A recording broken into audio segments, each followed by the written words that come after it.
Ma'am, Prema, ma'am, please start, ma'am. Yes, ma'am. Yes, sir. Good afternoon to one and all present here. It's my privilege to welcome our esteemed chief guest, Dr. V. Arulmurugan, Assistant Professor of Commerce and Placement Coordinator, School of Management, Pondicherry University. He holds doctorate in commerce in the stream of logistics science from University of Madras. He is Master of Philosophy in Commerce and he has done Master in Business Finance and an MBA graduate in International Business from Pondicherry Central University. His area of interest is in teaching and research in commerce science. He has a rich experience of about 18 years in teaching with various universities. University of Madras, Manonmaniam Sundarnar University and Pondicherry University. He has also specialized commerce science and research in various fields, e-commerce, e-banking, logistics science, entrepreneurial science and finance, and many more. As a co-director, he has completed an ICSSR major research project on mapping growth development and problem of women entrepreneurs in Union Territory of Puducherry. Not only his pursuits, his achievements are also great and inspiring to all of us. He has been recognized for his good work and research with almost 28 awards. A few mentions are here.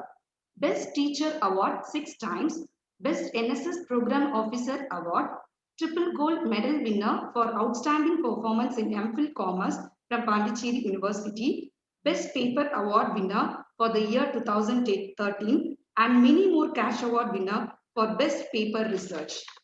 As Consolidate, he is an inspirational speaker, writer, scientific researcher, data analyst, career counselor, and socio-technocrat.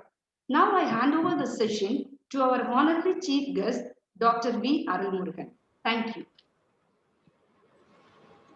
Thanks a lot, Mrs. Prema. And I like to thank, is it audible? Can I go ahead? Thank you, sir. Yes, sir. Yes, sir. Can you just give me a second? I'll mute you and then I'll unmute you so that there is no disturbance between you. Just a second.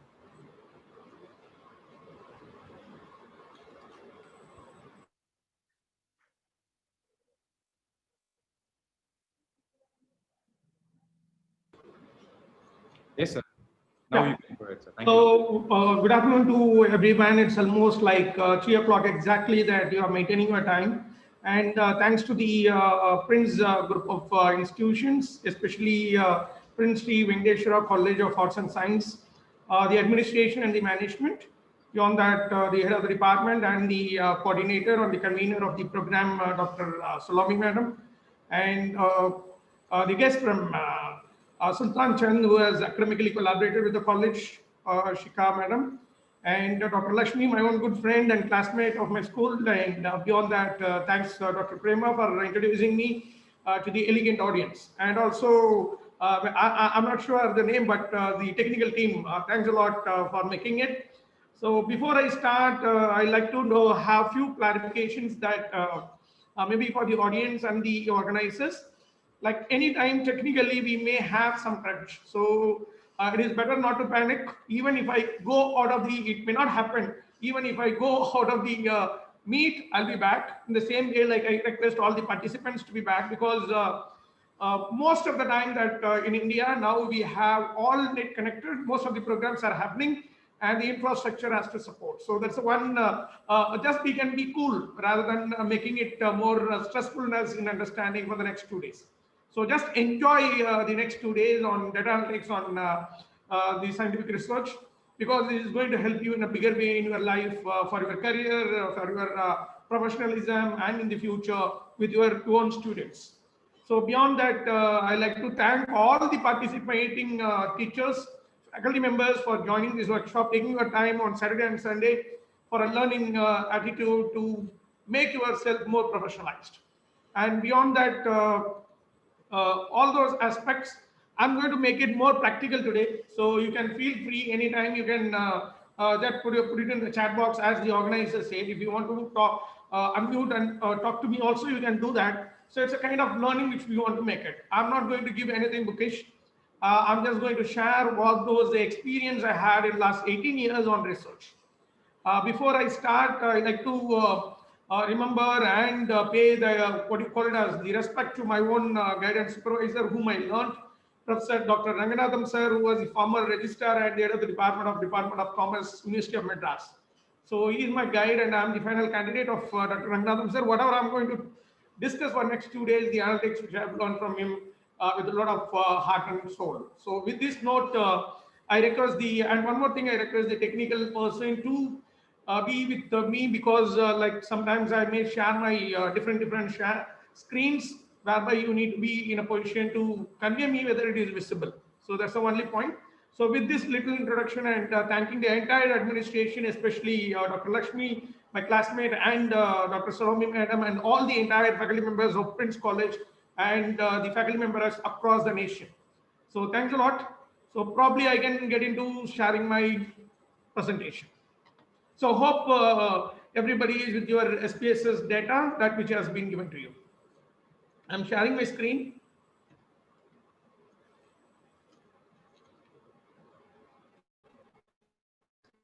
Are you able to see my screen, sir? Anyone of you, please?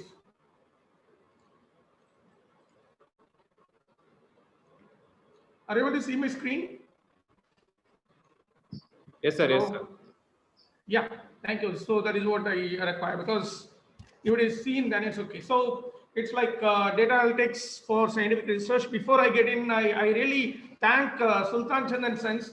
They are not only into what you call it as publishing books or helping the students. Now they have collaborated with the college to disseminate research aptitude among the faculty members. So with this note, let me move on to the next screen. If there is any interruption in looking out my screen, please let me know anytime. And beyond that, I request all the participants to pin my screen, pin my presentation rather than my video, because you can hear my voices.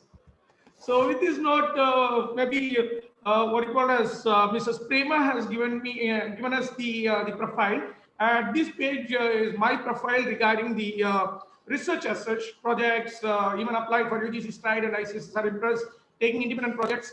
One happiest news I want to share, this is my 25th online event in last 3 months. And this is the 27th event as far as the what you call as deliberations on FDP's workshops, webinars in last 18 years on scientific research and data analytics, writing projects and proposals for funding agencies, beyond publishing in listed journals, and beyond all those credentials what I have. And normally I believe that every teacher is supposed to be, whether you are from any discipline, never mind, that you are supposed to be a scientific researcher and data analyst. And the last 18 years I've been keep on trying it, and I request all the participants to work in that line, probably that we can make a lot more research and contribution to the domain of knowledge. So with this note, let me move on to that data analytics and scientific research. Why? The most important thing which we need to understand is that why we need to attend this FDP, because many participants, maybe for compulsion or mandatory for getting a certificate, you would have applied. But beyond that, there should be some learning. That's what I mean to say. So in that activity, if you look in, we must understand before knowing what is data analytics, what is scientific research, we need to know why data analytics and scientific research, right? If you look in that angle, mostly what happens, if you want to acquire a degree, we think that data analytics is only for PhD, data analytics is only for publication. No, it will help you, because this 2-day workshop will help you in a bigger way in whatever I'm telling you. For example, if you are, it may be for undergraduation, post-graduation, pre-doctoral, MPhil, PhD, and postdoctoral research. If anybody is going to do, ultimately this workshop, the FDP will be helping you. Beyond that, we prepare projects, we prepare dissertation, we prepare thesis where it is required. And beyond acquiring a degree, like research paper presentation matters a lot, because today if you want to go for SAs or if you want to get into recruitment, ultimately people are looking for research publications and presentations. So if you want to go for any presentation, you need to know what is data analytics, what is scientific research, conferences of a national or international nature, or even a webinar or a web conference, which is happening in a bigger way now. And beyond that, research paper publications, if you look into the research paper publication, today we know that UGC listed UGC CAR journals, which mostly UGC is looking for any kind of things, whether it is online or a print or a edited volume or a books. So we need to understand what is scientific research and data analytics. Beyond that, we want to conduct any seminars, conference, workshops, FDPs, and training programs. And if you need to apply for any sponsorship from funding agencies like ICSSR or UGC or any other ministry for that matter, you need to prepare a proposal of a research nature where this scientific research and data analytics will help you. And beyond everything, the more weightage is given to research projects. Like there are major projects, minor projects, micro projects, like funding agencies like DST, ICSSR, UGC, many ministries, even international funding agencies are there. Very recently, our government has come out with 3 important schemes. That is UGC Stride, ICSSR Impress, and Spark is an international collaborative projects. So if you want to apply for any projects, we need to have that acumen of scientific knowledge, scientific research and data analytics knowledge. We cannot outsource anything. That is what the most important thing, that why we are taking forward. So today research is more commercialized. Unless otherwise we learn ourselves, we do ourselves, we cannot break the commercialization of research. So that's an ultimate aim. I've been involved in last 10 years in disseminating the research and data analytics knowledge in a very, very loose way, because many people think that statistics is alien language. No, it's very simple. Data analytics is very simple because today the technology is there which can help us in a bigger way. So the final thing is that ultimately every teacher in this group, maybe around 100 plus participants are there online now. So either you may be guiding some undergraduate students, you may be guiding some postgraduate students, MPhil, PhD, or even in the future PDF. See, for doing our own research, our own publication, our own presentation, to acquire our own degree, we need to know scientific research and data analytics. The same way, when we are going to help others, when we are going to guide others, that we should be in a position to pinpointing some other to get a help that we need to work on. So these are the reasons. First, let us understand that this FDP is going to help you. It is not only to acquire a degree, but beyond that, presentation, publications, organizing any programs, acquiring a research projects, because today we go for any appointment, they are asking whether you have done any research projects, and ultimately for CS. So research guidance and supervision. So ultimately, these are the reasons why we need to understand, or why you need to be a scientific researcher and data analyst. It may be national and international levels. And one more thing which we need to understand is when data analytics in scientific research, when and how you can understand. So my entire presentation for next 2 days. Today I have one technical session, and tomorrow afternoon the same time 3 to 5 I have another technical session. In the morning we have my own good friend Dr. Kishore will be dealing on the publications. So these are the 3 dimensions which I'm going to make it for next technical session 1 and technical session 3. That we are going to, in a nutshell, understand. We have to refresh, because I do understand there are a lot of researchers, new researchers, budding researchers are there in your list. Not only experienced researchers. Bear with me for a few minutes. So scientific research, data analytics versus statistical tools. So what are the statistical tools that we need to adopt in data analytics, and how we can do it with the software. And today we are going to make it online. This is, I think, this is a 3rd program I'm making it online as far as the data analytics is concerned, because it is, people feel a little difficult, but it's quite easy if you have your mobile and if you're looking at me and my presentation, and simultaneously if you're working in your SPSS package and the data set which I have sent through your organizers.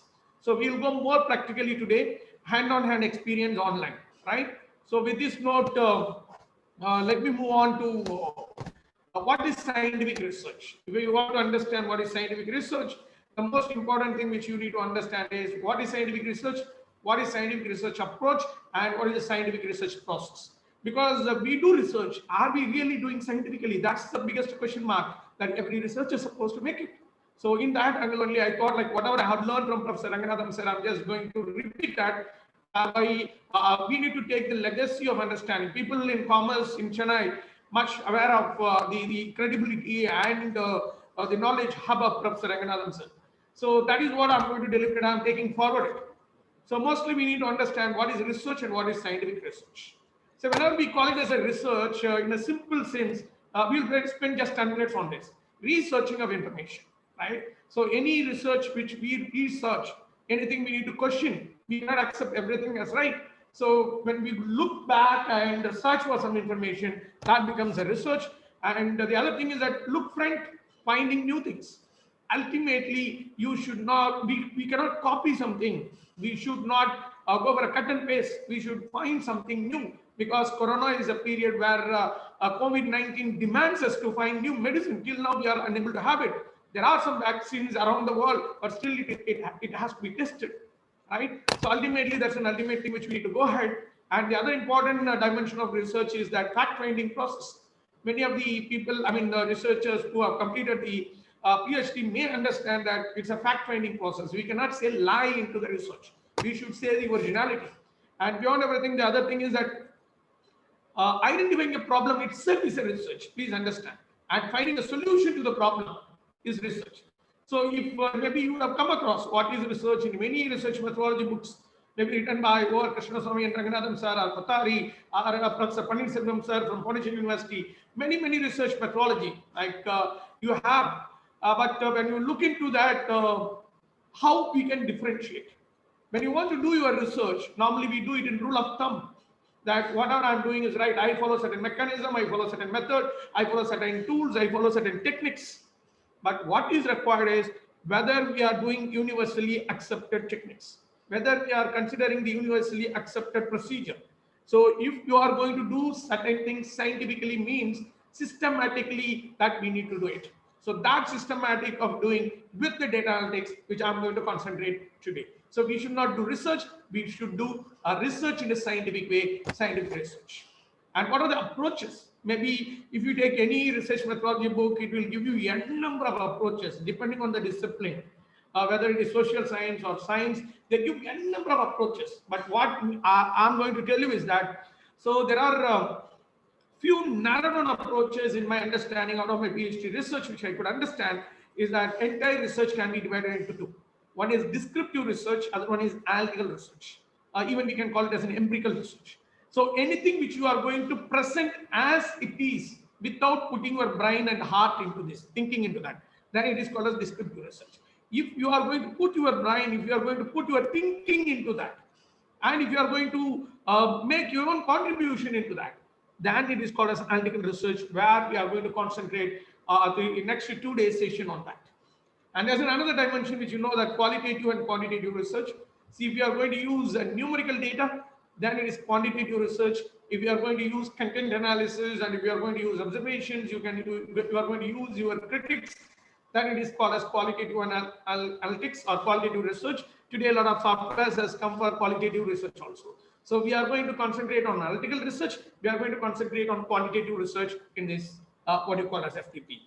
Beyond all this, there is another dimension which is there in approach, which is called as case study.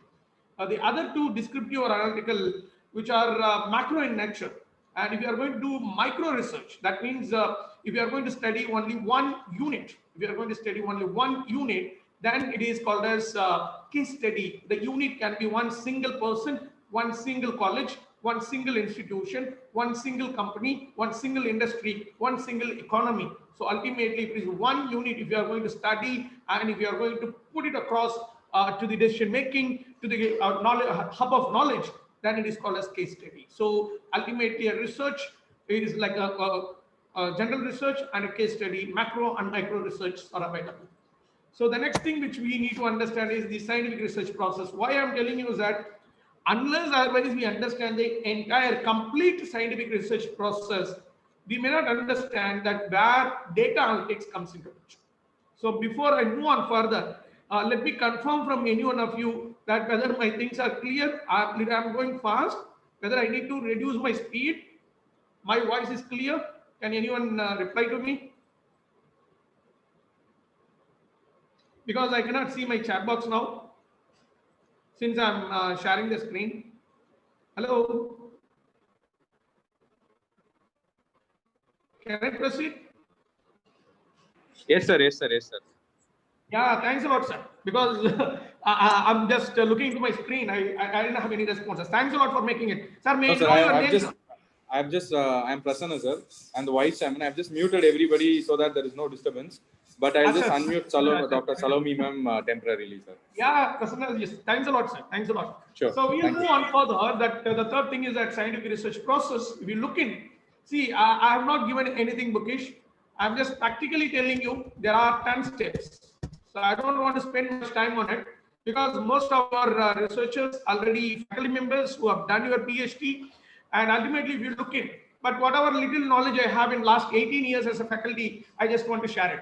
So there are 10 steps. Normally in any research, you may think that there will be only 6 steps, like defining the research problem and drafting the objectives and hypothesis for it, creating a methodology, and going for a data collection, coming back for analysis. After analyzing with the statistical tools or scientific tools or any models or techniques, then we go for report writing.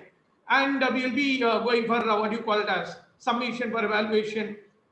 There, with 7 steps, we normally stop. But in my opinion, the entire research we want to do scientifically, it has 10 steps. Further, after submission, you should go for a presentation. Unless otherwise, we go for a presentation, a public platform of our research beyond our PhD Viva's examination. If you go for that, then only we can understand what are the pitfalls, gaps that in research we have. Whether we have done our analysis properly, whether we have framed our objectives properly, so whether we have identified really our research gap. So that thing, newness, you can understand whether it is new. So after presenting with all these inputs, you have to go for a publication.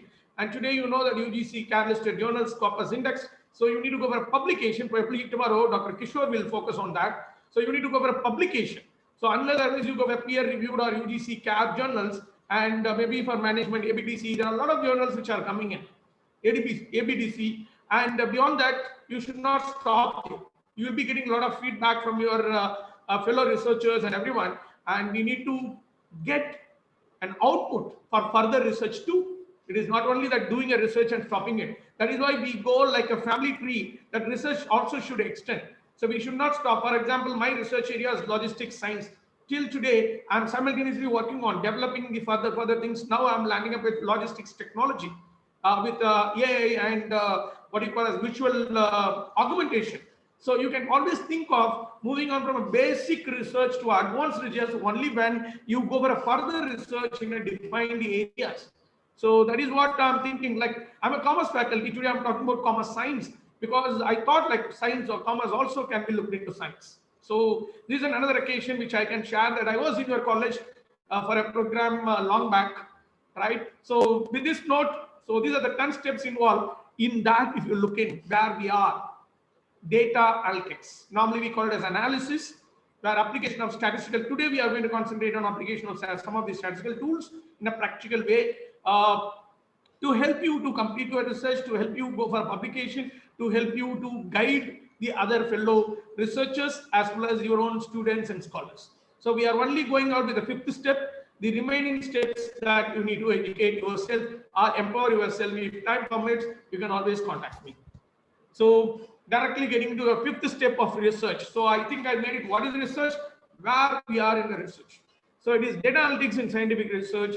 Let us understand the data analytical cycle. Nothing else. Whatever I have shown. First, we need to identify the problem.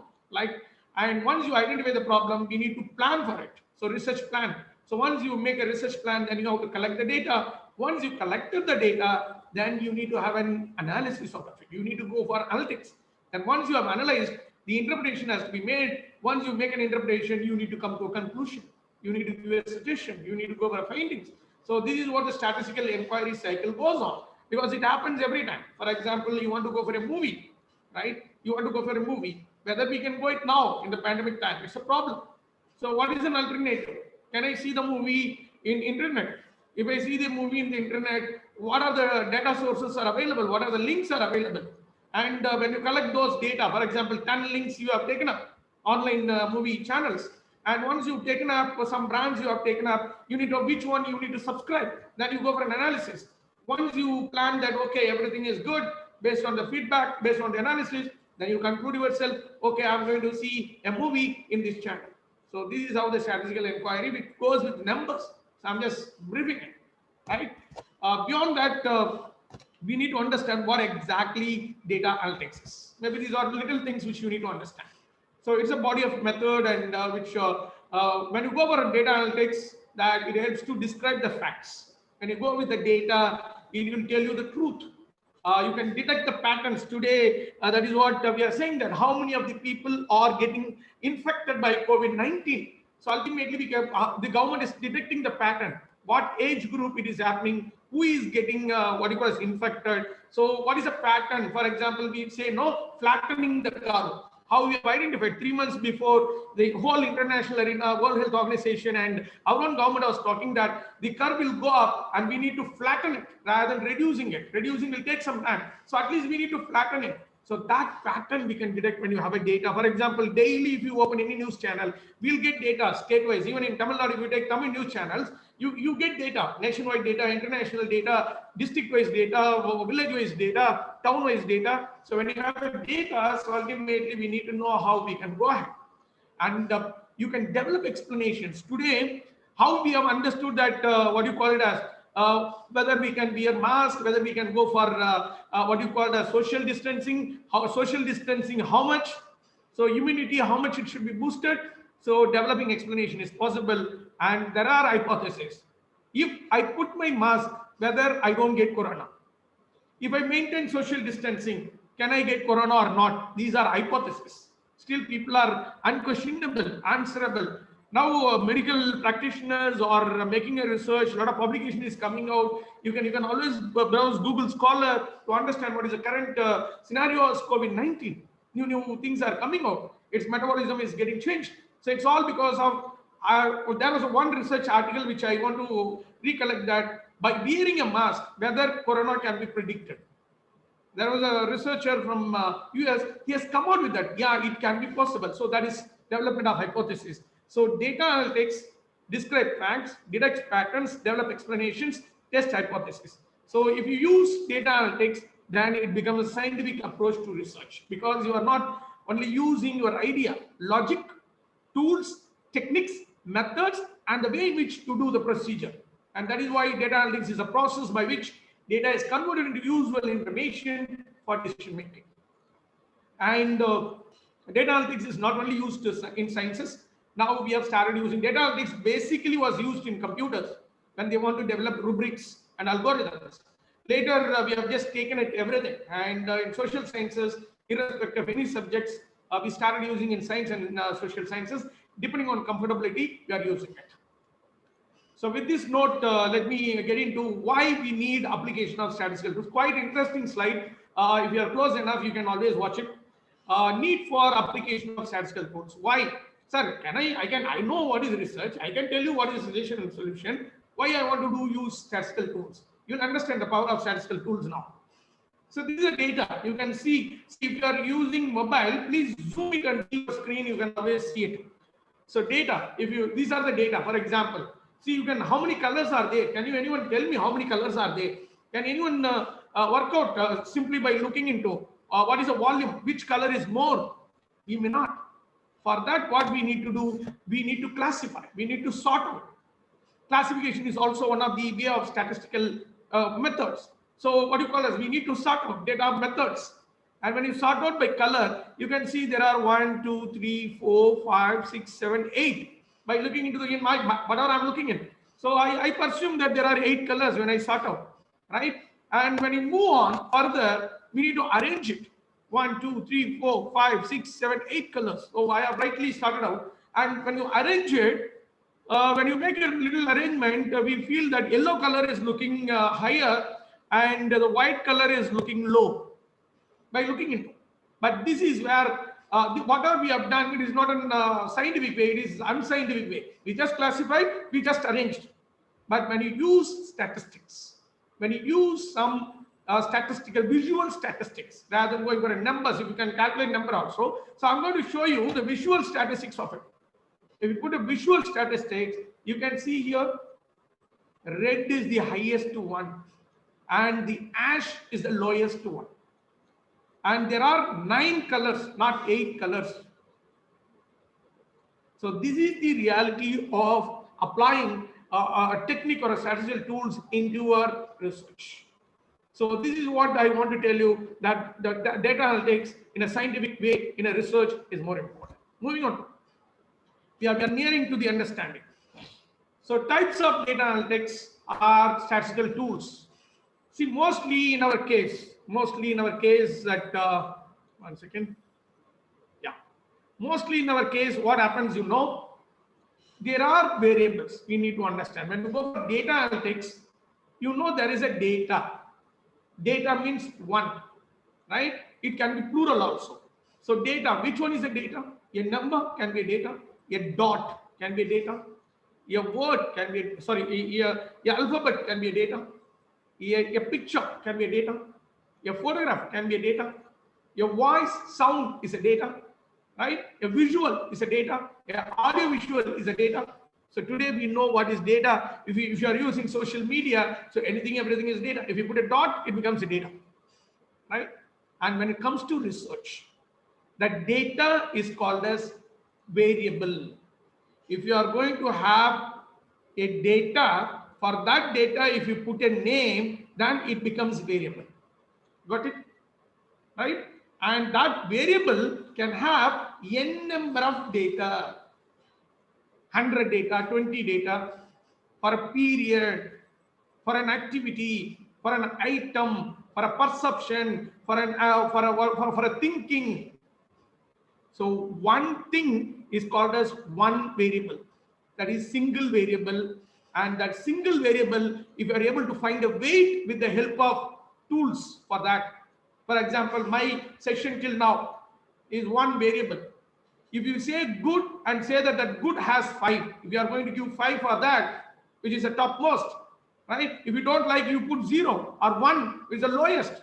When weight change adds to the variable, then it is called as variate. So single variable, if it is having a weight, then it is called as univariate. If you are going to analyze that, then it is called as univariate analytics. So involving a single variable at a time. Single variable, I am telling you, it's a thinking, it's an idea, it's a perception, it's an attitude, a research variable. I'm narrow downing your understanding. And if you have two variable, then it is called as bivariate analytics. If you have more than 2, that means 3 or more than 2, 3 or more, then we call it as multivariate analytics. So we are going to understand in that angle.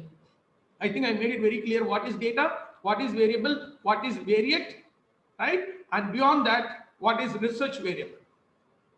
So anything which you want to find out, and if you are giving a name for that, then that becomes a research variable.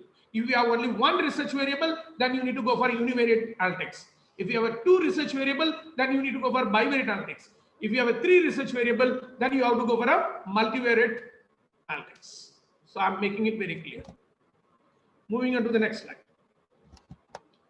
This is more important. I'll spend a little time on it to explain you. We are going to do practically, but still. Statistical tools, if you see the right side, whenever you do any research practically, we want to tabulate the data and we want to present it in the visual charts.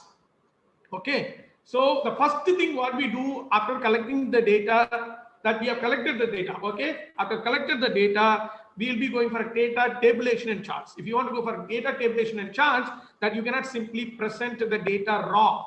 If you are collecting from 1,000 people, you cannot give 1,000 people data in a bigger chart. It cannot be possible. It should be tabulated to a relevance, to the understanding of the reader, understanding of the viewer, understanding of the audience or the public. For that, we need to go for what you call a generalization of data. When you want to go for a generalization of data, the purpose of statistical tools is to make generalization of the result. I'm telling you that you can go for percentage analysis, you can go for mean score analysis, or you can go for ranking if you are going for a primary data. I'm not talking about secondary data. Today I'm going to discuss, both the days I'm going to discuss on the primary data because mostly you are going to involve on it. If you have any doubts on the secondary data, we can think of little data. So percentage analysis, mean score analysis, and ranking can be done. And these all can be done in one variable, right? And if you do it this, then it is called as univariate tools. Sometimes you have 2 research variables, which I'm going to tell you practically. When you have 2 research variables, you want to know its association, you want to know its relationship, you want to know its differences, then it is called as bivariate tools. When you want to use bivariate tools, you need to build a hypothesis on that. Whether one variable, the attitude of the person, has the relationship with infection of COVID. Attitude of a person, relationship with infection of COVID. So COVID infection is one variable, attitude is another variable. So you have to build it. If you want to find an association, we use chi-square test. We'll deal more. If you want to find out the differences, use t-test and ANOVA, which is most popularly used tools in what you call it as in our research. And when you have a third variable, whether the treatment will help, attitude, what you call as the infection and treatment. When you go for that, multivariate data analytics can be used. There are n number of things which I have given. We will be learning on reliability analysis, factor analysis, want of time, multiple regression analysis, cluster, discriminant, correspondence, multiple correlation, structural equation modeling, neural network analysis. All those are also available. In my PhD thesis, I have used neural network analysis. Hope so. In 2013, I was the first person to use that neural network analysis in this part of the country from medical sciences. So I have used in commerce. Usually they used in medical sciences. Later it came to education. So I was the first person. Maybe I have not revealed.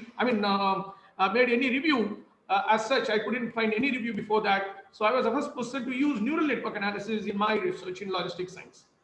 And to do this, it's quite easy. Those days, my professor used to say that they used to sit for a bigger, what you call as longer time to collect the data. It took longer time for analysis, and even coding the data is, please, anybody? Okay, coding the data with all those things was tedious. Today we have a lot of statistical packages.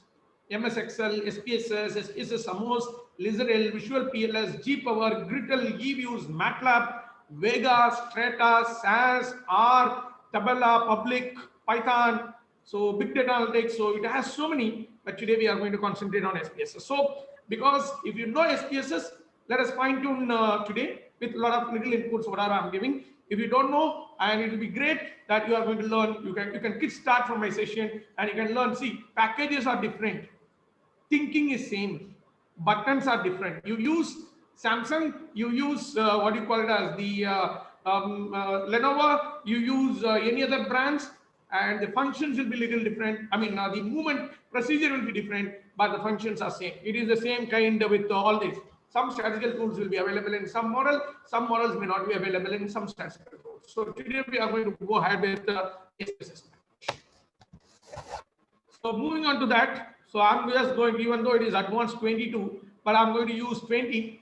And there are a few things which we need to understand before I move on to the practical session now. So it's almost like half an hour, 1.5 hours we have. Today we'll try to learn as much as possible, tools as much as possible for a simple publication for completing your PhD degree. So the 2 days, 2 sessions, if you are going to attend, then you can very well complete your PhD degree, or you can go for a better publication. So that's the thing which I'm going to make it. And when you look into the path for analysis, whenever you want to do like just operating a mobile, see, operating an SPSS is just like operating a mobile. If you want to take a contact, what you'll do? There are so many mechanisms, right? The one procedure is that you go to contact, give the first letter of a person, you go to that person, take and call. The other way is you can go, if you have previously dialed, then you can go to the call register and you can take it and dial. Right? If you know the number directly, you can type the number, you can dial. So just like using, if you want to see a YouTube video, what you'll do, you go to the app, you open it and you do it. It can be in the 4th screen or 5th screen. The same way, SPSS is also a technology based. It's just like an application, right? And the path is very simple. There are 3 paths which are available to do it. One is menu based. Already it is inbuilt. The algorithm, the programs, the equations are like, there are so many equations. For example, chi-square, you have a formula. So that formula is inbuilt. I can tell you that SPSS is an extension of Excel, nothing else, right? So menu based, the other one is customized. Even though it is menu based, it is not necessary that we have to use all the options. For example, if you have a big badakana, right? If you have a big, if you have a bigger lunch, you may not eat everything, right? You will eat only what you want. In the same way, in the menu, you will find everything, but we need to know which one I want. And when I take it, what kind of analysis it does behind the screen, that we need to understand. And the other one is, the third one is program based. It's very difficult. So with the existing formula, you can go and change some changes to do some statistical analysis. It's a little advanced. So if you want, you can learn better by yourself. I explored myself. For example, using one equation formula, I created another tool, and which we got it. Okay. And in SPSS, if you are new, ultimately there are two views. Like in Excel, we'll have only one screen. Pages will be more. But in data worksheet, we have two views. One is variable view on the data view. Then we have another file, two files, output file. So whatever you feed the data, and you will practically, I'll show you now, whereby we can move on. And beyond that, what is required? See, normally many people quote this: garbage in, garbage out. If you give anything, it will give anything. If you put sweet, it will give sweet. If you put what you call a sour, it will give sour taste. But what is required is, computer cannot do research for us. What we do, computer will help us. That's all. What we do, software will help us. That's all. Right? So we need to give a right data, right tool, then we'll get a right output, and we need to know how to interpret that output. Many people fail on it. So first and foremost, what we need to, this is how I'm going to do today and tomorrow. First, we need to know what is the research need and its objectives. Okay, research need and its objectives. Objectives are research questions, splitted up research question of a bigger question called as title, nothing else. And to prove or disprove, to substantiate, prove or disprove an objective, we want data. That data should be inputted. And once you input the data, then you need to apply a tool. To apply a tool, you need to go for SPSS analysis path. And when you have a notebook side by, please have a notepad and write it like this. Whenever I say, for example, if I say chi-square, how to do a chi-square, I'll tell you. And you know why to do it, I'll also tell you that. Analyze descriptive statistics, so and so, then you can note down. If you know the SPSS path, after this session, you can do it yourself. So my humble request to the participant is, you might think, have your laptop and have a notepad, there you can note it down. Then when you do that, you will get an output. Once you get an output, you should be in a better way to understand the output. It will give you everything. Whatever you are asking, it will give you. But what we want and how that can be interpreted to justify the objective, the finding based on the objective, that we need to make it. And after that, we need to draft it. For example, if you apply multiple regression analysis with the data, then you need to know how to draft it. That also I will show you, my dear friends. That also will help you to make it. Never ever go to the third person. Please do it yourself, learn it yourself. I am telling you all this because I've done my research by myself. Right. So let us move on to the case. Okay. Let us move on to the case. And one case I want to just read out on the screen. Right. Whether my video is, yeah, now I think it's okay now. I'm not taking any specific domain case because there are different participants, domains are there in our list. So I'm going to take you as a teacher. I'm going to take you one example.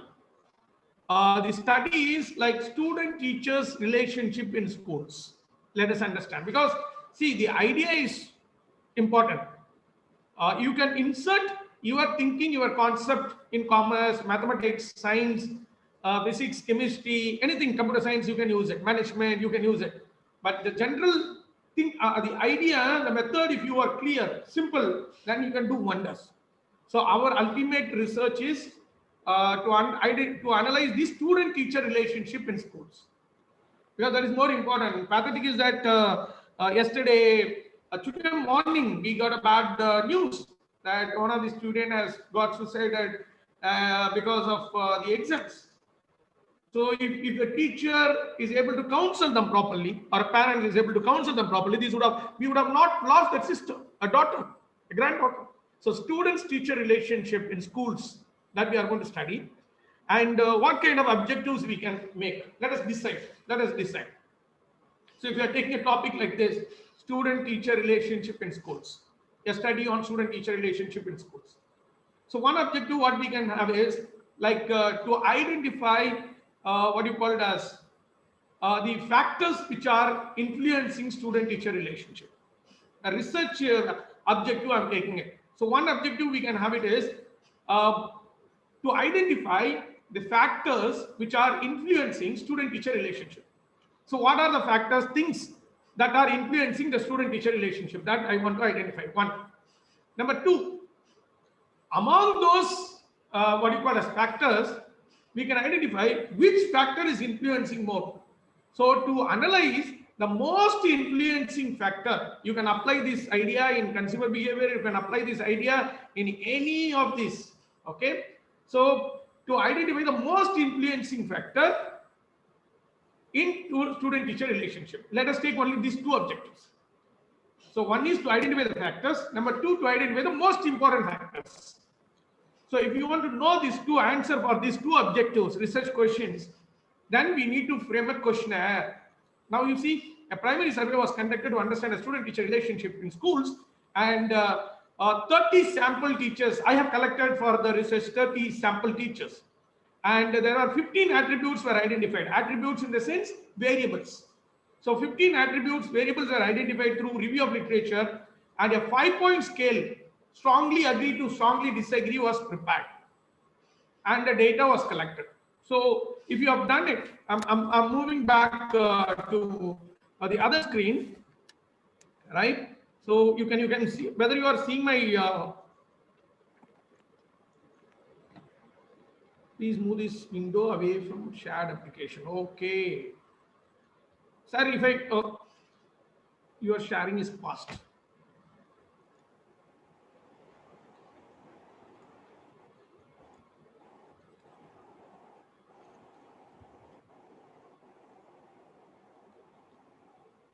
One second.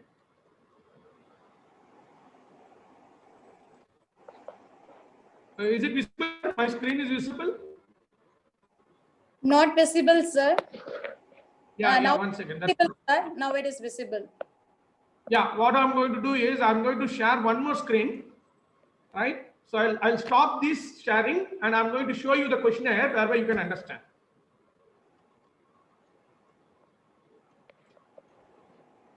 Because screen whiteboard, because Zoom, it always gives us one second.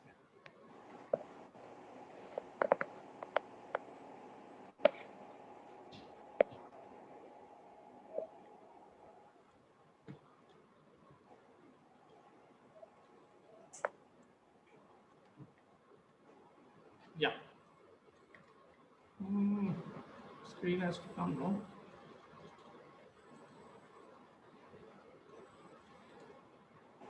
Okay. Is it visible now, madam? Yeah, sir. Hope so. Yeah. Yes, sir. Thank you. So I'll just check it out continuously. Please help me out because I don't know whether it is getting shared. Okay. Whether this screen is visible? Yeah, visible. No, whether the questionnaire is visible? Okay. Yes, sir. But it zoom means we can zoom it now. One second. Okay, it's not there. New share. Right. Okay, I now understand. I'll just come in. Because in Zoom, that every screen has to be separately made visible. I think now it's visible, I suppose. Now I understand. Right, madam? Yes, sir. Yeah. So this is a questionnaire I was telling you that with that student-teacher relationship in schools, the questionnaire can be prepared like this. This is how we prepare for our research, right? So, for example, you see age group below 20 to 20 years, 20 to 40 years. So, sex, education, occupation, marital status, annual income, annual family income, locality, work experience. So, these 9 variables are we normally call it as a demographic variables, which explains about the personal details of a respondent. Here our respondents are teachers. So we are going to ask the teachers to to tell us what are the factors which makes them to have a better relationship with the students, which is necessary. We will check it out ourselves whether we are doing it correctly or not. Because as a teacher, we also should know how we can make a good relationship with our students. And this part is what is more important. Give your perception on your relationship with students. Now we see strongly agree to strongly disagree. And I have taken 15 variables. I have framed this. I share an affectionate, warm relationship with this child. Like this, if upset, the child will seek comfort from me. This child and I always seem to be trust each other. This child values his or her relationship with me. This child spontaneously shares information about himself or herself. This child reaches me to get suggestions for problems faced. When I praise this child, he or she beams with pride. It is easy to be in tune with what his child is feeling. So like that, I have coined 15. This is based on what you call as a questionnaire which is in the education. So I've slightly changed it. This child comes to me for selecting the right choices of decision. So like this, 15 variables that which explain the student-teacher relationship. How we can arrive this? Either we can take a structured questionnaire already, which are approved questionnaire. And the other one is you can review and you can bring it out. So I have just prepared a questionnaire, and this one single page, I'm telling you, with this one single page, we can complete our PhD research. We can complete one research publication. You wonder? I will show you. And end of tomorrow, you will understand that what is the power of, we are making for PhD, we are making 8 pages, 9 pages of what you call it as the questionnaire, no? With this one page, you can do wonders. That is the power of what you call as understanding data analytics. So with this note, let me move on to my slide. So when you go over my slide,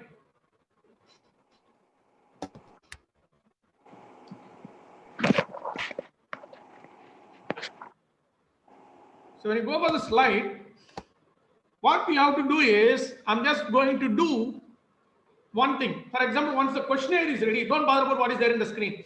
So once the questionnaire is ready, for example, every researcher by title, then objectives, framing the objectives, then you prepare a questionnaire, data collection tool, and you know who is the sample, right? Here the teacher is the sample. So we are going to collect data from a teacher and understand that how they maintain a student-teacher relationship. That is what we are going to understand, right? In their perspective, not from the student perspective, in the teacher's perspective. We can conduct the same research in the student's perspective also.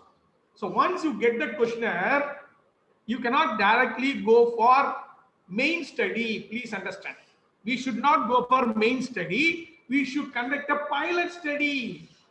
When you want to conduct a pilot study, the lot of researchers says that it should be 10% of your total sample. For example, if you have taken total sample is 30, 10% of your total sample you can take it. Even 1/3 it left to you. Why we need to go for that? Because we need to know whether our questionnaire is valid and reliable. The first data analytics, what you have to do is you have to make a validity analysis and reliability analysis. How to do validity? There are a number of techniques has come in. A simple expertized validity, I'll tell you. After making that questionnaire, please, in the 3 types you have given, no, highly agree to highly disagree. Remove that. Just put yes or no. And you give it to 3 experts in that field. And what they will do is, they will read each variable and they will see whether it is relevant or valid in case of the title. They will give yes or no. Then you bring that 3 questionnaire and put it on the platform. If one variable has 3 yes mark, then you take that, consider that variable. If anything is 2 yes mark, consider that. If anything is no, 3 no's, remove that. Like that, content validity, expert content validity can be done. Once the content validity is done, then with all those changes, second level of your questionnaire, you have to give it to the sample. You have to give it to your respondent pilot study. For example, I have given to 10 people, right? Once you give it to that, after collecting that pilot study data, you need to conduct a reliability analysis. What is this reliability analysis? Whether your constructed scale variable is reliable to the study. Excuse me, please. Reliable to the study. How it can find out? Because you need to find out the trueness. So that is where reliability analysis in SPSS helps us. So it is also called a scale construction and validation tool. Reliability analysis can be called as scale construction. We are going to construct a scale, right? So to construct a scale or to validate a scale, it can be used. The other one is selection of redundant variables also it can use. And based on that, you can make changes, right? So first and foremost, you understand we got a title, we got objectives, then we created a data questionnaire, data collection tool, and we have gone to pilot study experts. Then we are going for a pilot study and we collected a data. And with that data, we are going to do reliability analysis. Is it okay? Right. If that is the case, now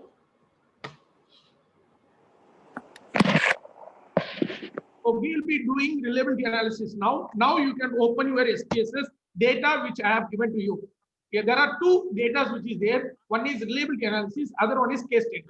So today, now please open the reliability data which we have sent through your, what you call it as, the email.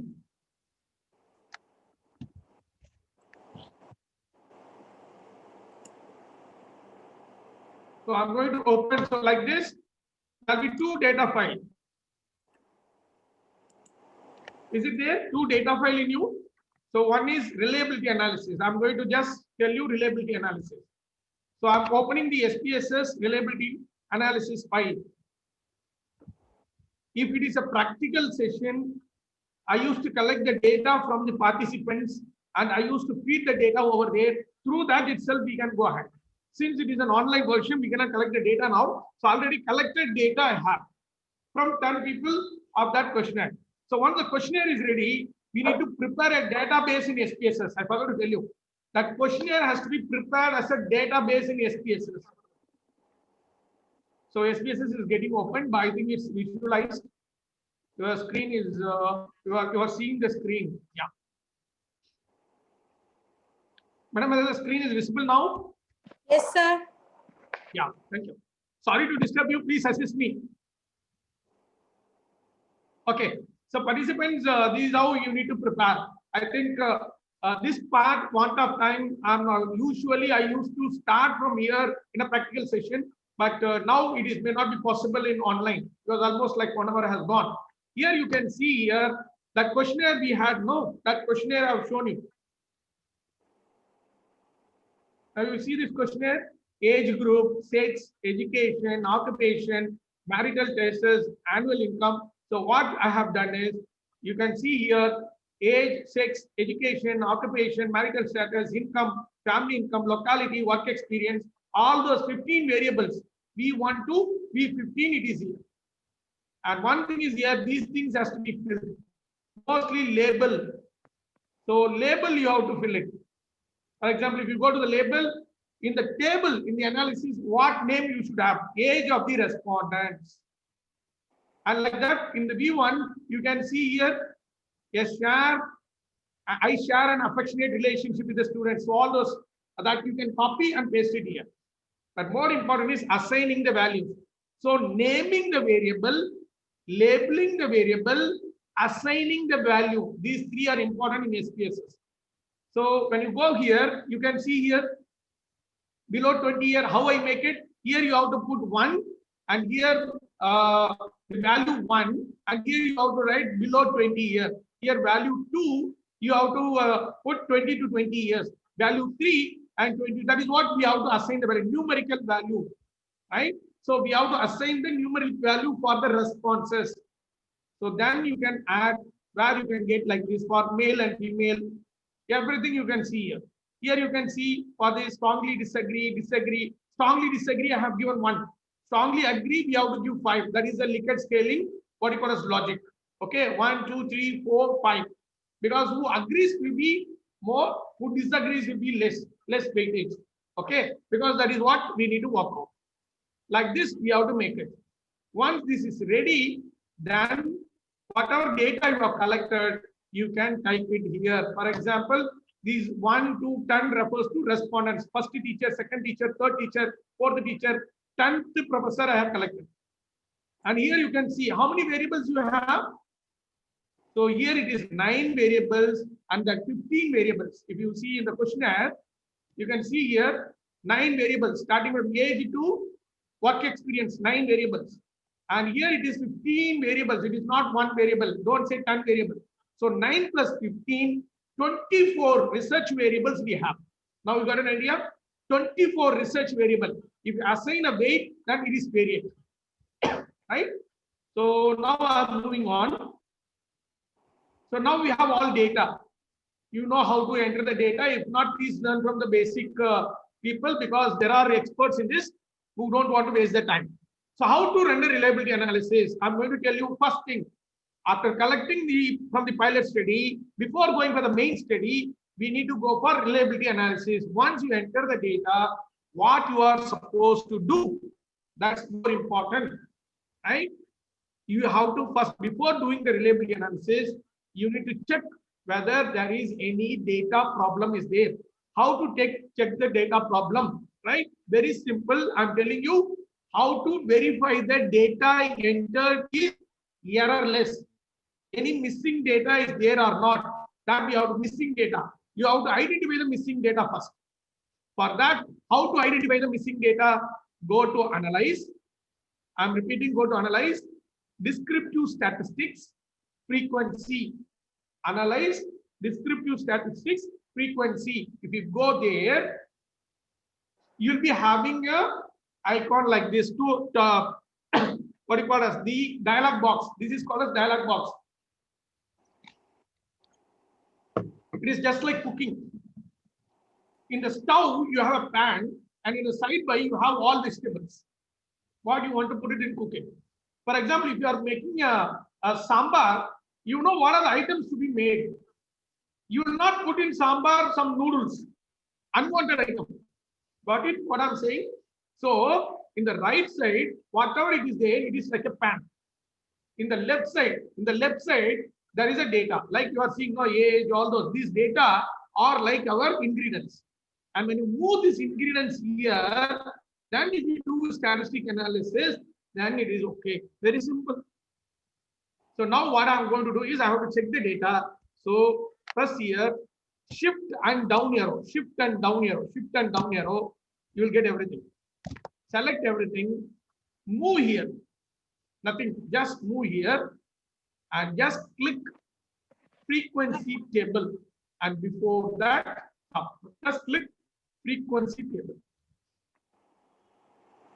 Is it clear? I made it very clear. Video is available. You can relaxly see later on. Now I have to check the missing value. If there is no missing value, then there is no issue of my data. So here I can say 10. We have taken only 10. So we have to move here. From here you can check it out whether there is any missing value. No missing value. Right? And then I have to check is there any missing value in the table. You can see here frequency. No missing value, no missing. Otherwise, if any missing values, it is a missing value. No missing value, no missing value, no missing value, no missing value, no missing value, no missing value, nothing is there. If you have typed wrongly also, it will show. If you have typed the extra 6, only 1 to 5 will come now. If you type 6, then here it will be 6, then here it will be 6, then here it will show 1. So then you have to go and change it. So though there is no missing value. How to correct, I'll tell you. When you collect the questionnaire, you put 1, 2, 3 on the questionnaire. 1, this. So if any mistake is there, then go back and take the questionnaire and see what is the mistake you made and you can correct it. Okay. So this is what you need to do. Once this is ready, then you need to go for reliability analysis. Can we go for reliability analysis, friends? Okay.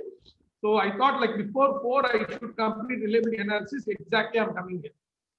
My time slot is also okay. So reliability analysis we are going to do to check the scale whether it is reliable.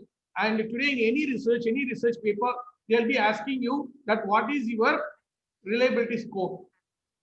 I'll tell you what happens, right? When you do reliability analysis, you will get a score called as Cranbach alpha. Please note down this. There are certain standards in SPSS, right? That standards we need to note. We need to know. Then only we can say whether we are meeting the standard or not. So Cranbach alpha, the alpha value defines whether our scale, that 15 variables, is reliable or not, based on the understanding of the respondents. See, as a researcher, we'll write everything. But whether the same view that researcher has understood, I mean, the respondent has understood, that we need to know. If you want to know that, then ultimately you need to, what do you call it as, know that. And that Cranbach alpha score supposed to be more than 0.7. As per international record, it should be more than 0.7. 7 means 70%. 0.7 means 70%. If the total score is more than 0.70%, then it is reliable. If it is not reliable, then what can we do? Right? Simple. Before I do, I am telling you, remove the unrelevant variable, and then again you run, then you will get reliability. In that also we can make it. I'll just show you. I'm going to do reliability analysis, my dear friends. The first analysis, right? First proper analysis. Beyond that, missing value check. Analyze, and you just go scale, because it's a scale. We are going to validate the scale. There you find reliability analysis. In different version, in different place, it will be there. In 20, it will be here. If you are using any other version, if you are using less than 20 version, something may not be there. If you are using more than 20 version, then ultimately it will be there in a different, what you call as icons, nothing else. So note down and do it later. If you have any doubts, you can always contact me at any time. Nothing is there. So reliability analysis. So again, I told you, the pan is ready. That is blank. You have to put oil and all those things. So what we are only we have to check the scale, not the demographic variable. So if you go and click, give a right click, display variables. It will give the variable's name. You will see variable 1 you selected, 2 variable 15. So I have moved to the pan, okay, to the analysis part. So when you look into that, 1 second.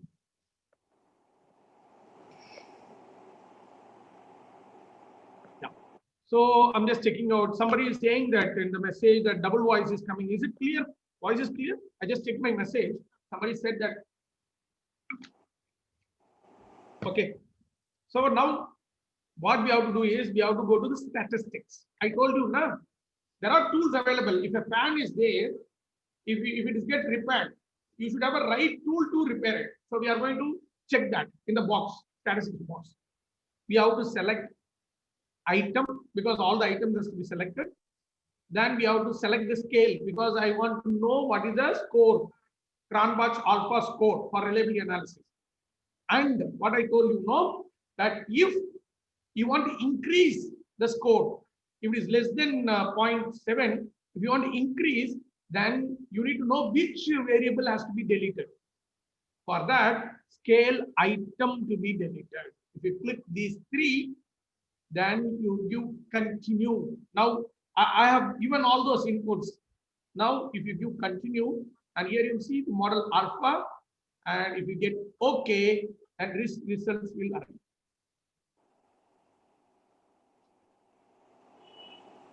Okay, so these results will be there in the,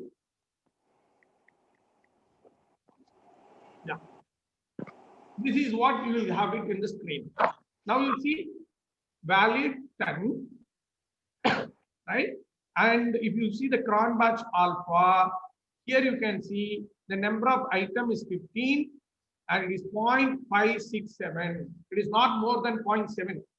So it is not highly reliable, but it is more than 50%, right?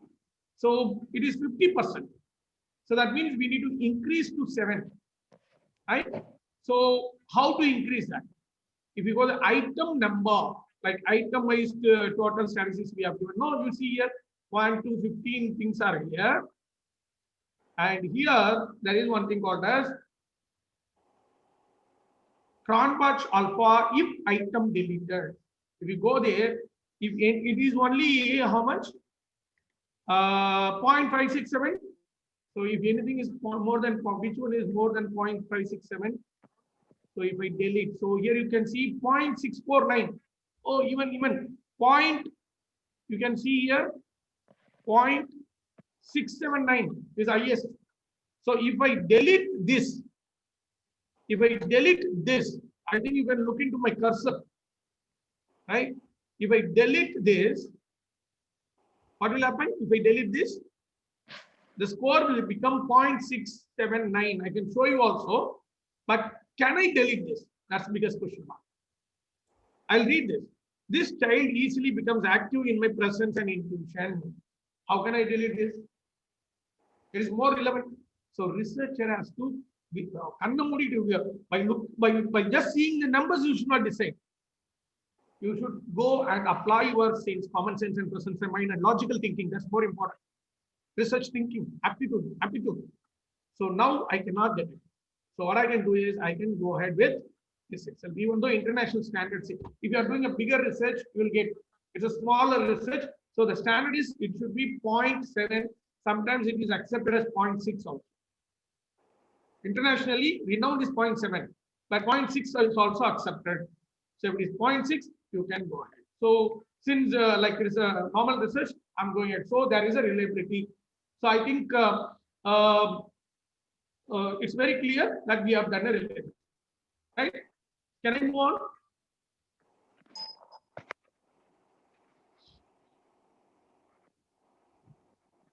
Anybody can respond? Can I move on to the next part? Yes, sir. Yeah, thank you. So we have understood. So once reliability is there, now this questionnaire is ready. There is no need to change anything. If you need any change, you can make it out. So if your questionnaire is ready, then you should go for somebody is asking me to please repeat. So can I again, I'll do it. Just I will do it because somebody has asked me to repeat. Kinari has asked me to repeat. I will do it again. Just few seconds for them. Everyone has to be taken into board. So reliability analysis, I'm doing it again. I'm opening the file.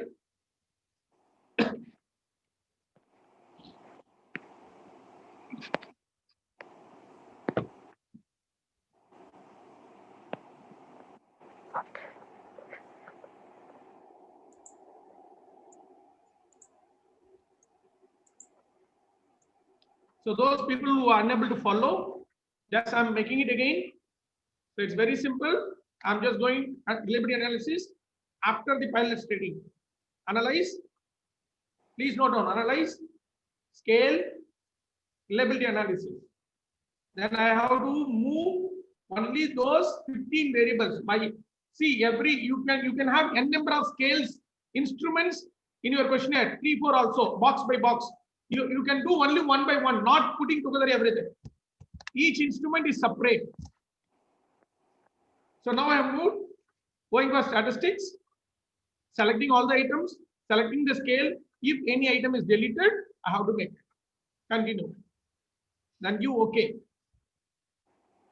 You get this 0.567. It should be more than 0.7, or in Indian standard, it can be 0.6 also, right? And here you can go and you need to know which one you need to delete. For example, if you delete highest, if you are here, it is very clear, Cronbach alpha, if deleted. So already the value is available. There is no need to go and do again and again. So this is the highest value, 0.679. So if I go and see here, I don't want to delete it because it's relevant. If it is irrelevant, then we can delete this and we can run this 0.679 will be shown here. Do you want me to show that? I can show you. Just. For example, which one is highest? 0.679, I have to get it. This is the 15, 14, 13th value. So what I'll do is, I'll just remove the 13th value. Okay, I'm just removing the 13th value. I'm not going to select the 13th. Analyze, scale, reliability analysis. Now I'll remove the 13th value. Okay, I'm just justifying that. Removing the 13th value. So remaining 14 are there. I'm just giving OK. Now you see 14.679. Are you able to get it? right? So there is no need to do this again and again. That is why we can do it in that table itself. So I think it's clear. Clear for Canary. So I can move on. If it is clear, give a message.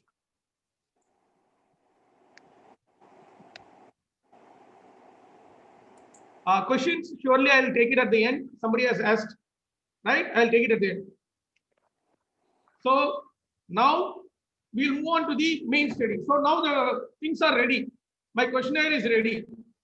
I'm going step by step practically. So my questionnaire is ready. Now I have to go for the main study. For example, from 300 people, 400 people, you can collect. I have collected from 30. Okay, I have just collected from 30.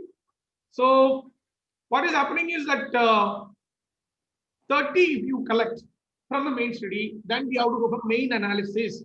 So that is what main data analytics we are going to do. So I'll just close down my questionnaire. So there is no need to look onto that now. So we'll move on to the case study. There is another file, the reliability analysis. If you open the case analysis for STR, we are going to use this file today and tomorrow. As I told you, no, because many people use different files where you get confused. So one research for doing the entire continuous research.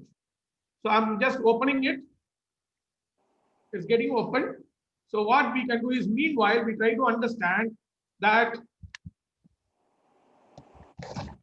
when you go for data, you should go for tabulation. We are going for univariate data analytics.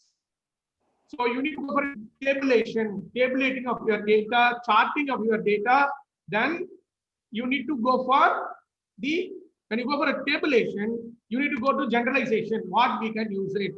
So in that case, you can use percentage analysis and you can use mean score analysis. Two analyses you can do.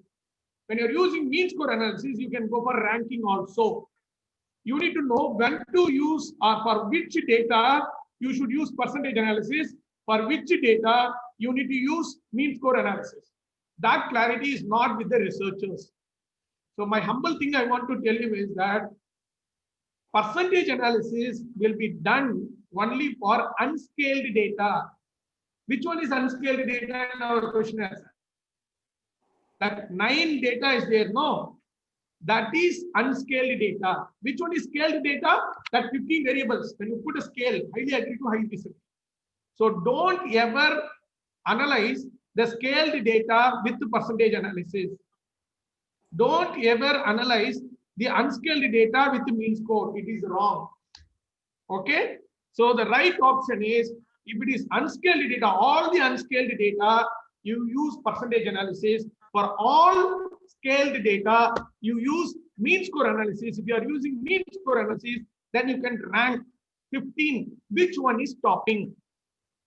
For further analysis, whenever we do any analysis, that output will help us for doing further analysis using some other strategy. That is how I'm going to go like a chain. What I have inferred from my client. Right. So can we move on to univariate analytics with SPSS? Yes. That data file is ready. So are you able to see this data file? Same data. You see age, sex, and everything. 15 variables are there. Go to data view. You will get this. Instead of 10, it is 30. Make sure. So I have collected from 30 teachers. I have collected from 30 teachers. All 24 variables are there. Here you see all 24 variables are there. So we are ready.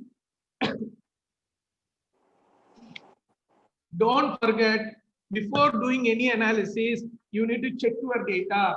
So how to check your data? Whether there is any missing value. How to do it? I'm going to do it for this also because we need to know now, right?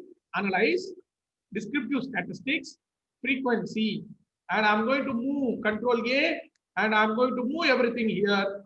Once I move here, I'm just going to find out, is there any missing value? Now you see 30 is there.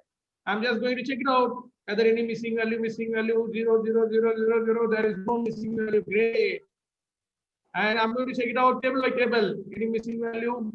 Missing 24 tables now. Any missing value? No missing value. Missing value, missing value. No. So if it is missing value, then you have to correct. So there is no missing value at all. So once there is no missing value, then what can I do? If there is no missing value, I'm just okay. So if there is no missing value, just deleted the data. That's all. Then what I have to do? Now I have to do percentage analysis. The preliminary analysis for any research is this: percentage analysis and mean score analysis and ranking. 3 analysis we are going to do. How to do that? For percentage analysis, only for 9 items we have to do in our questionnaire. Unscaled data. So we are going to do percentage analysis for unscaled data. Analyze, descriptive, again, frequency, same. Analyze, descriptive, frequency. So I have to select only those 9 variables, not everything. 9 variables, right? So done, right? So 9 variables have moved. If you want to have a chart also, you can. So there is no need to think of a statistics here. You need to make a chart with the data. So we can go for example, pie chart. Let us go for pie chart. It's all. And one more thing, whenever you go for a chart, it should be, the chart should be developed on the percentage, not on the frequency, not on the number of respondents. Frequency is equal to number of respondents. So it should not be. It should be on percentage. Be very clear on it. Continue. Many people, they make chart based on the frequency. See, from the frequency only we are converting the percentage, right? If there is 30 people, if there is a 10 for 3 choices, 33%, 33%, 33%, 100. For that 33% only you have to put a chart. So now I'm giving okay. Now you can see here, both chart and tables will come.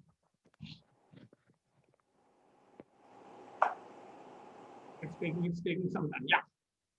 So you see here, age group of the respondent. These are the 3 groups: 30, 5 below, 20 to 40, 21, above 4. And these next 2 columns is not necessary. Percentage you can see 16.7%, 70% of 20 to 40 teachers normally, because we have taken from the school teachers. So they are even below 20 years, right? So above 40, okay, 13.3%, right? So ultimately, like this, you have to take only these. You can export to Word and you can type there. So in the Word, you can type like the heading, then table title, then this table, then the chart. You can see the chart is coming out. It's processing now. Take some time. Yeah. Now you see age group, chart is there. So age chart is there, and you have to put the chart, and you have to write things. If you want to know, I can also show you that little later. What of time I'm moving. So the title, then the title of the table, then the chart, then interpretation. If you don't want the chart, you can remove it also. So this is for the first part. So percentage analysis for non-scaled data, unscaled data. Now what another second analysis we need to do? Mean score analysis for scaled data. How to do that? I'm just going ahead, right? So mean score analysis for scaled data, that 15 items I'm going to do. Okay, right. So analyze, descriptive statistics, and again we need to go for frequency, right? Reset. So what I want, only the 15 variables. So I have to select only 15 variables. Put it here. Then you go to statistics, because I want mean. You go to statistics, you get mean, median, mode, sum, standard deviation, skewness, catalysis. If you want, you can use it. But the simple thing what people require is only mean, because I want to know which variable among that, mean score of each variable given by the respondents. Continue. Then there's no need for a chart for this. Right? So mean score I have clicked. You okay. Now you see the results what it comes in. Now you can see here. Strongly agree. This table will also come, but never mind, it is not necessary. I told you, no, output can be many. Here you see, first variable 4.20, second variable 3.50, third variable 3.43. Like this, mean score is good. what you can do, what you can do is when you put presented, when you present it, you can see here, for example, you can, so I'm just minimizing it for things. What we can do is, I'm just showing for example, because you need to know the most of the time we may not do it. Insert, right, one column, right? So you can open one column, you can put mean score. Now what you have to do is you can go to the output. This manually you have to do, no other go. Here you can see this output. The first here you can see the frequency. So it is 10, 16, 8, 3, 2, 1. 16, 8, 3, 2, 1. So 16, 8, 3, 2, 1. So you have to put a number from the down. And again, you have to take this 4.20. So here you have to put 4.20. Okay. So like this, you have to prepare.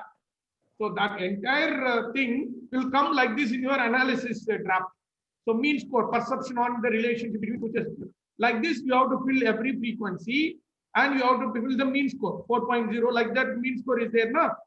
So next one is 3.50. So see the lowest. I think 4.2 is the highest there. Lowest is 2.87, the last one, 2.87. It is 2.87. So from this, what you understand? Now, if you put all those, you can rank it. So you can open one more column. You can put a rank, insert, right? You can put rank. And this is 1, right? And this is the lowest, it is 15. In between, you will have it. Got it?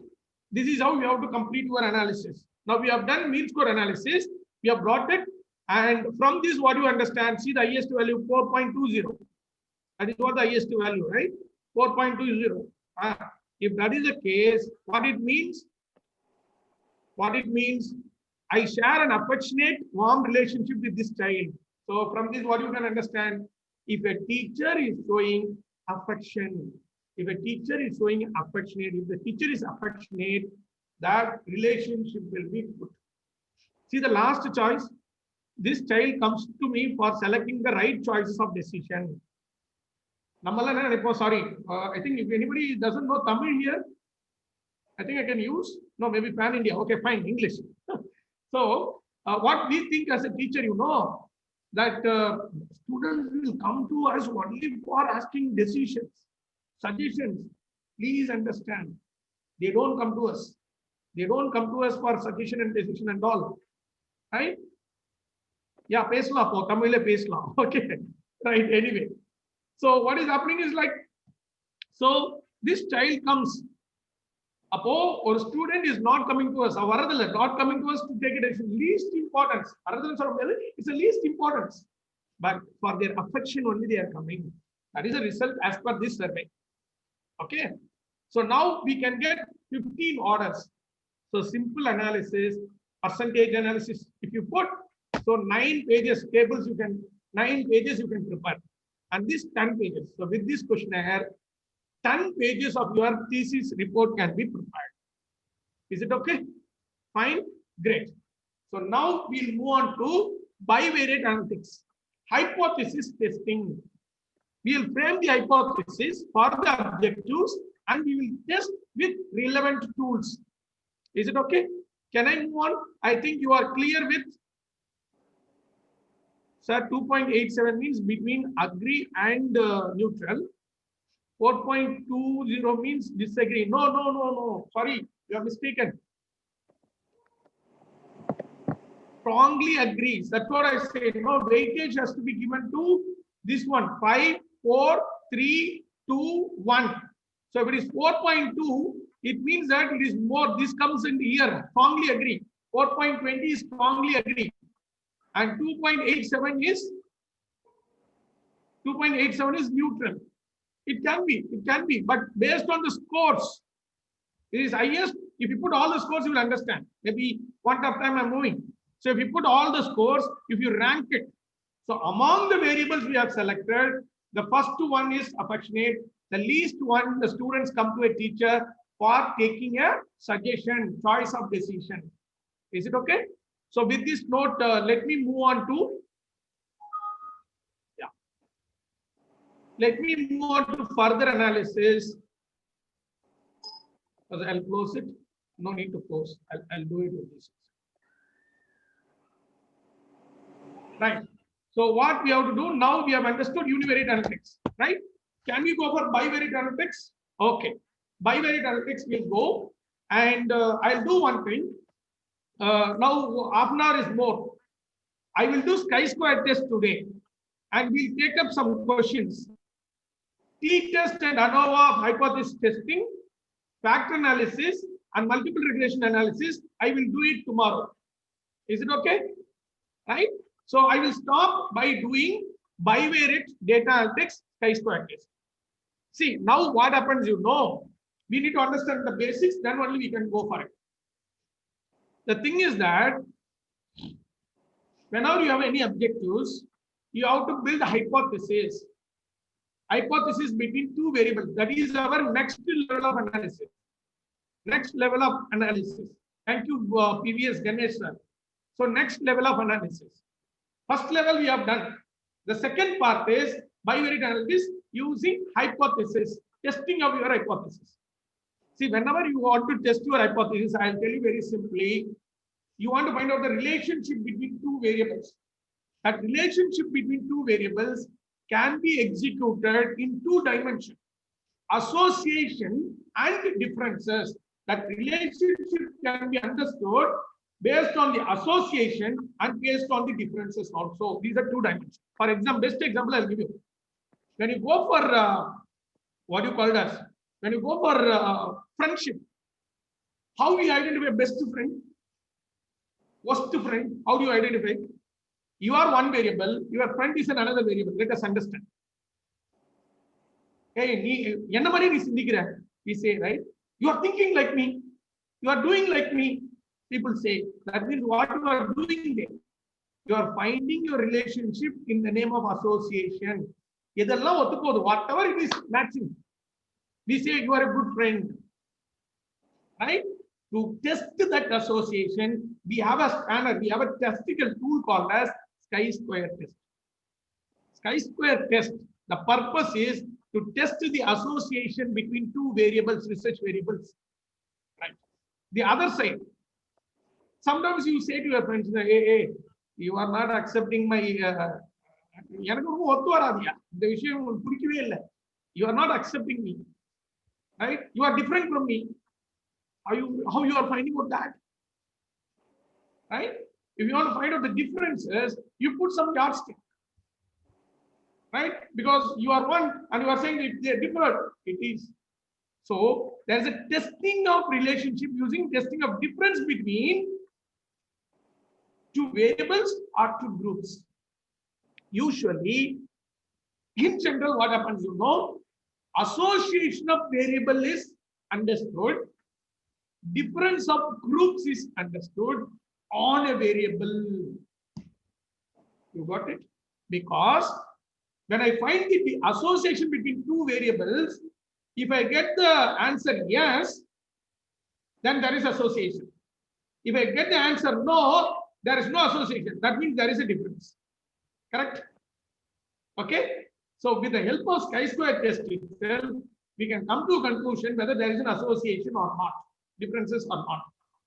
But when you want to find out from the groups on a variable, whether, for example, there are 100 plus people are here, correct? 100 plus participants, 100 plus participants.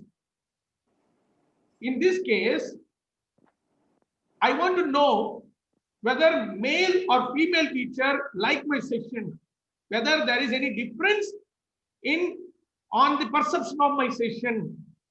I want to find out. Then I can use t-test and ANOVA. right? That I will explain you tomorrow. Today, we are going to find out association between two variables using chi-square test. When you go for chi-square test, there should be hypothesis. What is the hypothesis? Right? Let us first select two variables. In our case itself, we can select the two variables and build the hypothesis. I will show you practically, my dear friends. You have taken this questionnaire, right? So what we can do is, one variable should be independent variable. Another variable can be dependent variable. That means one demographic variable, another one should be, these are research variables, right? For example, one variable, let us take age group. Let us take age group. Another variable, let us take one among these 15. But what I want to do, I told you before, rather than selecting anyone, previous output of the analysis will help us. Among these 15, which variable was number one? Affectionate. Variable one was number one. So what I'm going to build is, right, an hypothesis. There is no association between age group and affectionate relationship between students and teachers. I've found the hypothesis. There is no association. You may ask me why you are putting no. Hypothesis has to start from no, null. That is why it is called as null hypothesis. No, without any prediction, without any pre-assumption. I don't know whether there is an association or not. So I'm saying that there is no association at all. I'm going with the word no association. So there is no, hypothesis says there is no association between age group and affection shown by the, that is first variable, variable one, affection shown by the students and teachers in their relationship. Is it clear? So hypothesis built. Now we should apply chi-square on that, and we have to do. Can I do it? Can anybody put me on the chat box? Can I proceed? Now I'm seeing a chat box. Can I proceed doing chi-square test, my dear friends? Anybody can type on the chat box? Yeah. Somebody given the green signal. Yes. Thank you. Thank you. Thank you. That's right. You open the chat box, it will be easy for me to interact with the audience. Thank you. So now we are going to do chi-square test for testing of hypothesis based on our own research, and the testing of hypothesis can be done when you have an hypothesis. And hypothesis can be built with two variables. That is why it is called as bivariate analytics. And that two variables in your research we have selected. In our case, one is age, the other one is affectionate, variable one among the 15. So I'm going to tell you the path. Analyze descriptive statistics. Analyze descriptive statistics. Normally, I know many of you have done statistics in your school days, college days. If you want to compare two variables, two dimension means you need to have a crosstab. Right now, if you have a two dimension, one is age, the other one is affectionate, variable one. So one is age, variable one affectionate. So we need to have a matrix. So age is 3, right? Age is 3. And this, what you call as age is 3 attributes, and the affectionate is 5 attributes. So 5 into 3 cross-tab matrix we have to create. For that, we should go for cross-tab. Okay? Cross-tab. Now the pan is ready, cooking pan is ready, chat box is ready. So what you have to do? First, I have to select this age group. You can put it in rows, you can put it in columns, choice is yours. Anything you can put it. So I'm going to put it on rows. Right? Or if the age group is small, no, you put it in column because column will complete. So rows can be extended. So here affectionate, I'm selecting the variable 1. You can see this. Affectionate, I'm moving it into row. So what I've done? Two variables. Do you remember chi-square statistics? Observed variables, expected variables, observed value, expected value. Then you put summation of those things and you get a value, and which is called as calculated value. Then you find a table value. When the calculated value is more than the table value, what do you say? When the calculated value is less than the table value, all those logic is bookish. Leave it.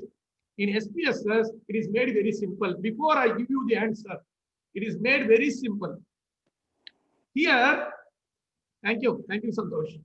So here, what happens, one value will emerge. That value is called as significant value. Significant value. .sig, like that it will come. That is nothing but p value. That can be called as p value. P value means probability value. That value only will decide whether there is an association between these two variables or not. Okay. Now, before I go for, just click up one button. Before I go here, I just want to say there is a standard for it. Right? How to say there is an association, there is a significance and there is no significance. Whether it is significant or not significant, how to say that? That's a standard. It is nothing but level of significance. Normally in science, we take 1% level of significance. In social science, we take 5% level of significance. Let us take it 5% level of significance. If it is 5% level of significance, it is, if you convert in numerical, 0.05. Okay. So 0.05 denotes the level of significance, 5% level of significance. Now I'm going to get a p value here. I'm not going to get calculated value or table value here. I'm going to get p value. That p value, if the p value is less than the 0.05, then it is significant. Please note down. If the p value is more than the 0.05, 5% level of significance, then it is not significant. If it is significant, there is association. If it is showing not significant, there is no association between these two variables. Right? I'll give another simple example to remember. A glass of water. Maybe I have a bottle. Right? I have a bottle. I am pouring water into this. I am pouring water into this. How much I can pour water? Only to this knob. So this is 0.05. Okay. So one variable, I am pouring water. If it is the p value is less than 0.05, it is significant. If you are pouring more, it is overflowing. It is more than 0.05, then it is not significant. You remember easily. You use the answer, click up the button. Doing with SPSS is easy, but understanding, giving a right data, selecting a right variable is in our researchers' mind. Okay, done. Answer is ready. Now you can see here. Sorry, I didn't select.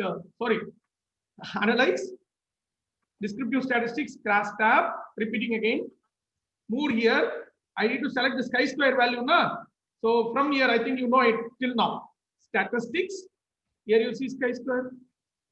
Click the chi-square. I want only that. Continue. Then you OK. Now you see. First table you can see 13 members it has selected. Here the crosstab is here. You see strongly agree to strongly disagree. Affectionate. Age of the respondents. You can see here. And you can see the chi-square test. This is more important. And here you can see Pearson's chi-square value. Pearson's chi-square value is 0.727. It is significant. Significance is 0.727. Now you tell me 0.727 p value is less or more. You can comment in the comment box. The value is p value is 0.7275. 0.727.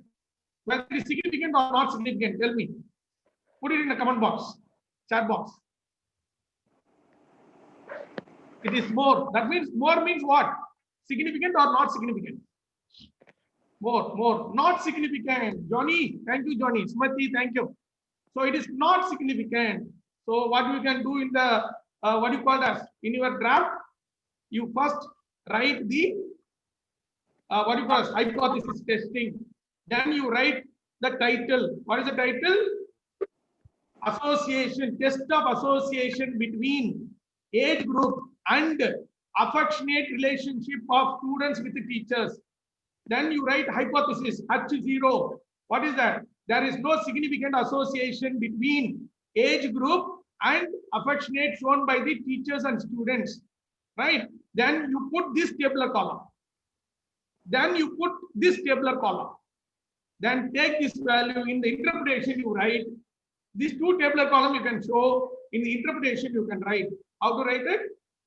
According to table 4.1, if it is in the chapter, that it explains the association between these two variables, and based on the p-value, it shows that the p-value 0.727 within bracket is more than the 0.05 within bracket 5% level of significance. Thus, there is no significant association between the age and the affectionate. What it means? Whether you are 20, whether you are 40, it doesn't mean, right? There is no association at all. That means what? Anybody can show the same kind of affection or different kind of affection. It doesn't mean that all has to age is associated with the affection. No. 40%, 40 years or 20 years. They can show the same, what do you call it as? Affection. There is no association between age. You got it? Very clear? Any doubts on this? Hope you have understood. To sum up today, because it's 4:40, I can take up some questions if the organizers are allowing it, or you can type it in I'll just go to the chat box, then I can answer your questions. See, I'll just refresh what we have seen today. That we have just seen scientific research, we have seen data analytics, and why scientific research and data analytics, where we have to do, this is the fifth step, data analytics, and I've just shown you a case study, and in the case study we have understood how to frame the title, how to frame the objectives, how to frame the hypothesis. I told you. And based on that, still we have not answered our hypothesis. We are going, sorry, objectives. We are going to answer the objectives tomorrow only. We have prepared a questionnaire. We have done content analysis. We have done reliability analysis by collecting in the pilot study. After doing that, we went for main study, collected the data, then we tabulated the data. If it is unscaled data, we used percentage analysis. If it is a scaled data, we used mean score analysis and ranking. Then we have used second level of analysis, which is called as relationship, that is hypothesis testing. In that, we have used only a chi-square to test the association. Tomorrow, we will be working on using t-test and ANOVA, how to find out the significant differences between the groups under variable. That we will discuss with the same case study. Then we will move on to factor analysis. Then we will move on to multiple regression analysis. We will build a model, and that model can be published. That can be presented. Your entire PhD or a research work can be done with a single page of research. I think this is a connectivity I have made. And today, what are the analyses we have done? Tools we have used: percentage analysis, mean score analysis, ranking, and chi-square test. These four we have done. Tomorrow, we will be doing t-test or ANOVA, factor analysis, and multiple regression analysis. Is it clear? Right? Okay. So I'll just see the chat box whereby I can get the question, the visual itself. Sir, what does, okay, I'll just go back.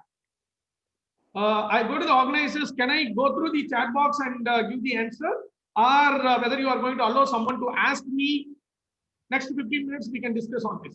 Ask me a question and answer. What is your choice, madam or sir? Chat box, sir. Chat box, that's ideal, right? I'll go from the beginning. Till 5 o'clock, whatever possible, we can answer. I'm just going to the beginning. Hope the participants, I think if you have any questions, put it on the chat box. I'm going one by one. Dear participants. Yeah, madam, go ahead. Go ahead, please. Answer session.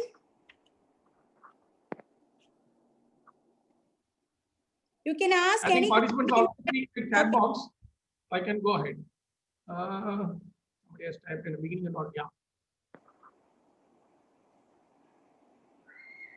Oh, this is not a question. Okay. Sir, how to create a garment branding research? What all are the questions I have? See, this is what Vijay Kumar sir. Usually, what happens? You know, I'm just giving you the model and I'm facilitating you to do the research by yourself. No researchers can acquire something from others. So what I'm telling you is frame your own. If you are having an interest, you can frame your own topic. It's easy. Once you frame the topic, I told you apply the thinking what I said.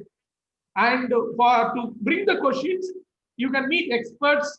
You can review the literature already, which is there. From there, you can discuss your respondents. Review the literature, discuss with the experts, and discuss with the respondents. Then you will get all those, what are the things you can ask. Then you can chart it down as a statement. Then you can conclude by 15 variables, 30 variables like that. For example, in my PhD, I have just gone to 59 variables. Then I have landed up in 30 variables. It took around 6 to 7 months to work on for a PhD. Okay. So that's an answer for you, sir. Please work on yourself. I've given you. Again, Vijay Kumar sir has asked. Sir, what software you are using to do this analysis? I cannot open the file mail. Oh, it's beginning. So it is SPSS. Very nice, very nice. Johnny L has asked at 4.7. Sir, this reliability analysis, we are doing it for the pilot study, and based on that, we can proceed further to collect the questionnaire. Am I right, sir? Exactly, Johnny, that reliability analysis should be done only after the pilot study. Reliability analysis should not be done after the main study. Many people misunderstand. You are exactly right. Okay.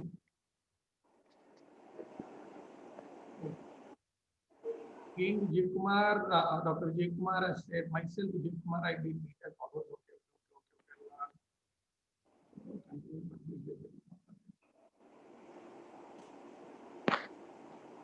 Okay, Vijay Kumar, you can contact me at any time, Vijay Kumar, we can discuss.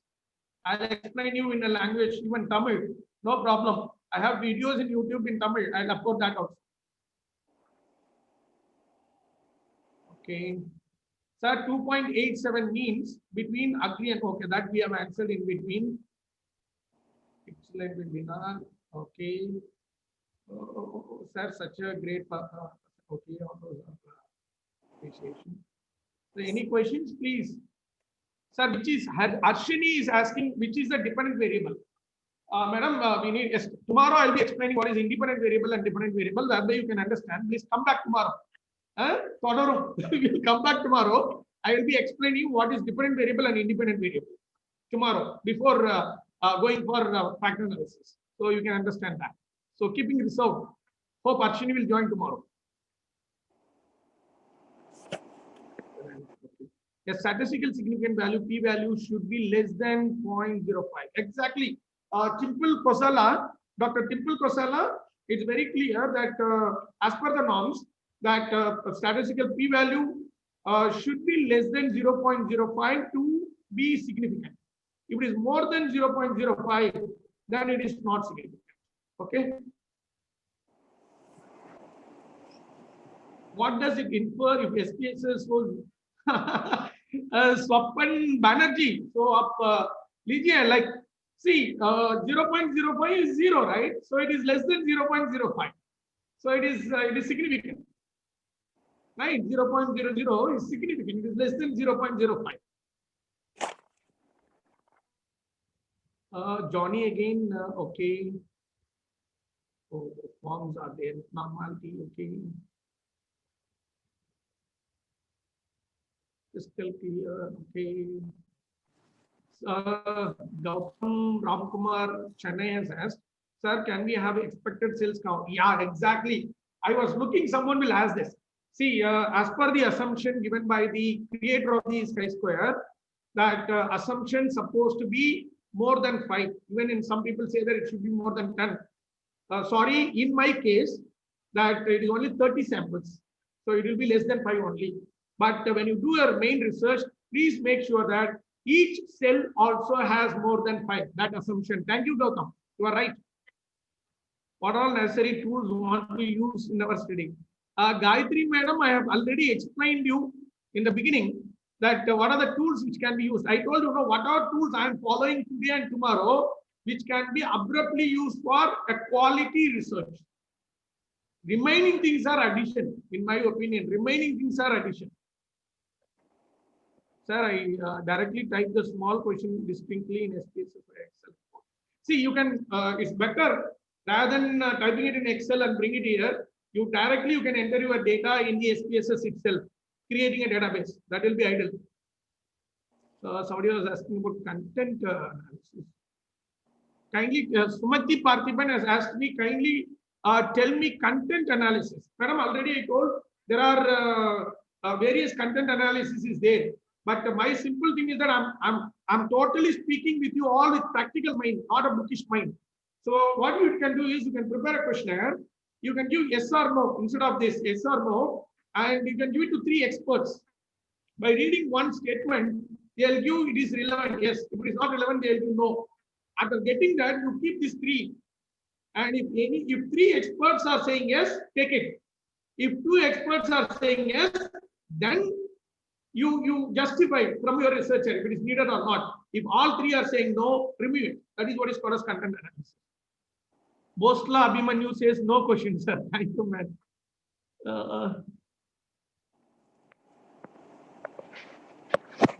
Any other questions? I have all the forms only I have, I suppose. Madam, I think I have answered all the questions.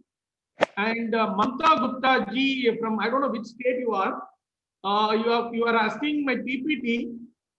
Sure, end of tomorrow. PPT is nothing actually. PPT will be shared through organizers, nothing to hide. So PPT will be shared through organizers, sure.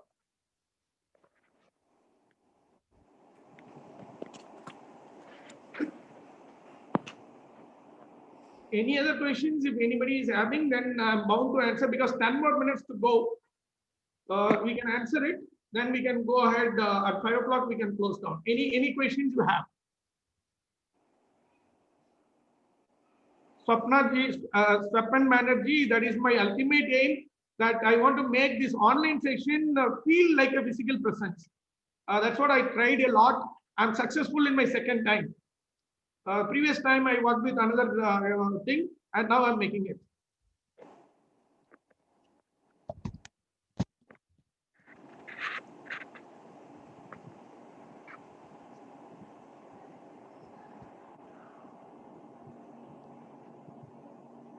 So this is my mail ID. Many people are asking it. Debash Mitra is asking one question, very pertinent question. Sir, for PhD thesis, we need to do data analysis using all the methods, univariate, bivariate, and any one multivariate tools.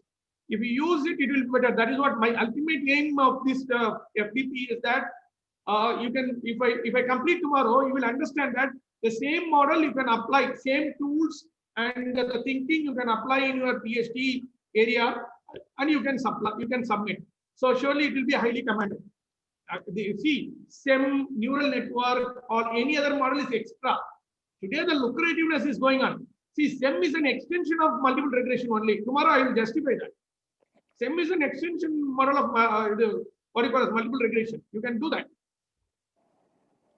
I have given my mail ID. You just check it out. drvamcs@gmail.com.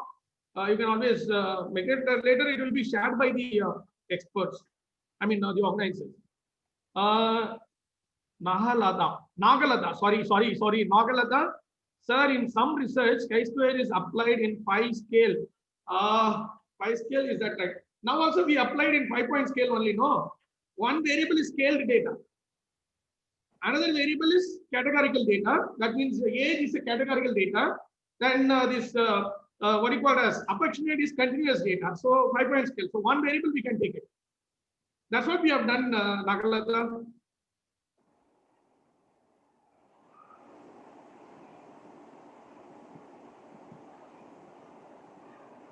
Hi Rex, thank you. Thank you, Rex. Some faces are familiar. I mean, some names are familiar. Can you give me your YouTube blog name, sir? Sure, I will share it tomorrow. It is Dr. V. Arulmurugan. Dr. V. Arulmurugan, you can go ahead. I'm just working on the Tamil, what you call it as data analytics, which will be very shortly uploaded. Not now, very shortly. So Dr. V. Arulmurugan is the YouTube channel. Debash Mitra. So far, today's research requirements and paper publication, learning SPSS is okay. Or any other tool like R. See, if you learn SPSS, Excel and SPSS, if you have basic knowledge, learning any other tool is easy. I told you it's using like two mobiles, that's all. Swepan Banerjee, coding in SPSS can be analyzed scale like agree, dislike in other ways. I couldn't understand what you are asking. If you are able to coding, like that's what I'm saying. No, go for mean score and you can rank it. Even percentage also you can rank it, but you cannot rank the age group, right? Okay. Okay, moving on. Thank you, resource person. Okay, Victory Whale. Sir, for factor analysis, it's necessary to have 20 statements. 20 statements. See, if you have relevant more statements, in my opinion, if you have more than 15 statements, it will be okay because grouping will happen. Tomorrow, I'll explain, Mr. Varivel, Vetrivel, Dr. Vetrivel, I'll explain you tomorrow. Expect coding. Sir, expect coding. Okay, I'll just take it. Shabir, can you clarify the mean score analysis? How come to the end of it? Sir, mean score, no, as I told you, when you get your mean score, you can put, for example, 15 variables. This is for Shabir.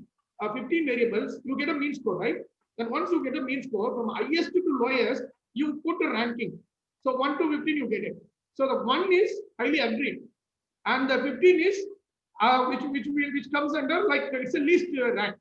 So students give more. So if it is more value, then you can say best 3 variables and least 3 variables. Like you can explain. See, mean score is the mean value of all the responses of that statement. Okay.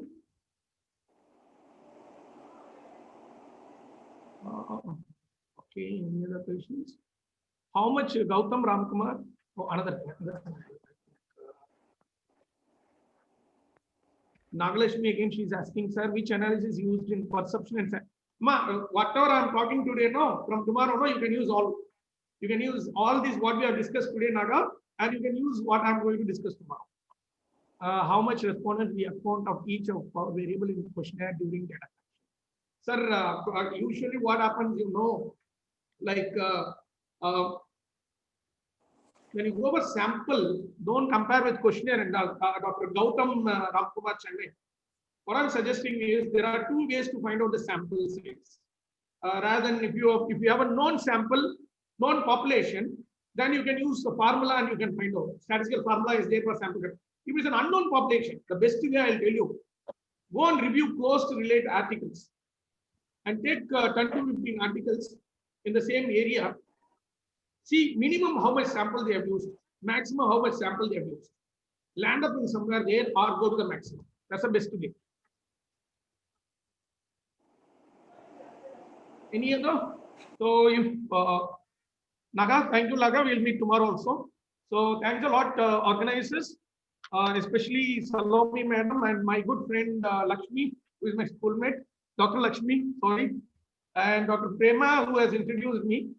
And over to the technical team, the Vice Chairman of Dr. Prasanna, Vice Chairman. Please, over to you. So if anything is not there, there's 3 minutes to go. So if you have any final comments, you can make it out. I will meet you tomorrow in the third session. Second session, Dr. K. Kishore, he is also my classmate and friend. He'll be taking care of it. Probably I'll also join with that if possible. And I'll be back tomorrow for session 3, where we are going to discuss on the differential statistics. That is t-test, ANOVA, then factor analysis, then multiple regression analysis. Finally, if time permits, we'll build a model also. I'll show you the model. You'll be surprised to know the results. Okay, on student-teacher relationship. We'll continue with the same data. So I'm sorry if you are not using your SPSS. At least tomorrow, try to have these files and try to use your mobile to see me, all those, and try to simultaneously you can do it your SPSS file also. So with this note, thanks a lot. Thanks, Shika Madam. Thanks a lot from Sultan Chen. I'm really blessed that you have referred my name in your address. And some of the books I have followed my students in last 18 years. Thanks a lot for Sultan Chen for substantiating us with great material. I'm looking forward. Today I had an idea that I can also work a book for you. So if we are interested, we can collaborate and we can come out with some books on different subjects. Thanks a lot, madam. Thank you, sir. Thank you, Dr. V. Arulmurugan. It was a wonderful session. Thank you very much. And we hope to learn quite a lot from you from tomorrow's session as well. And thank you, Sultan Chan. And thank you all the participants for spending the time in this wonderful FDP program. Have a wonderful evening, everyone. Thank you. Bye.